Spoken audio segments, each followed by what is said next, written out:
বৃহস্পতিবার নিজেদের ওয়েবসাইট থেকে রবিবারের ফাইনালের জন্য রেফারিদের নাম ঘোষণা করেছে কনমেবল।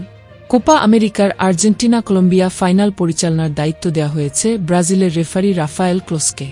তার পাশাপাশি অ্যাসিস্ট্যান্ট ভিআর মিলিয়ে মোট 7 জন রেফারির মধ্যে 5 জনই থাকছেন ব্রাজিলীয়। রেফারি রাফায়েল ক্লোসের সঙ্গে এর আগে সমস্যা হয়েছিল আর্জেন্টিনা। 2020 সালে কাতার বিশ্বকাপ বাছাইয়ে প্যারাগুয়ের সঙ্গে মেসিদের একটি ম্যাচে রেফারি ছিলেন ক্লোস। আর্জেন্টিনার পক্ষে একটি পেনাল্টি না দেয়া, আবার মেসিদের বিরুদ্ধে একটি পেনাল্টি দেয়ায় ক্লোসের ওপর ক্ষোভ প্রকাশ করেছিলেন মেসিরা। আরেকবার 15 পাসের পর মেসির একটি গোল বাতিল করে দিয়েছিলেন ক্লোস। এই গোলের বিল্ডআপের 27 সেকেন্ড আগে প্যারাগুয়ের একজন খেলোয়াড়কে ফাউল করেছিলেন লো সেলসো ভিআরে দেখে, তাই মেসির গোলটি বাতিল করে দেন ক্লোস। ম্যাচ শেষে ক্লোসের বিরুদ্ধে মেসিকে বলতে শোনা যায়, তুমি তো আমাদের দুবার শেষ করে দিয়েছ। ম্যাচটি শেষ পর্যন্ত 1-1 গোলে ড্র হয়।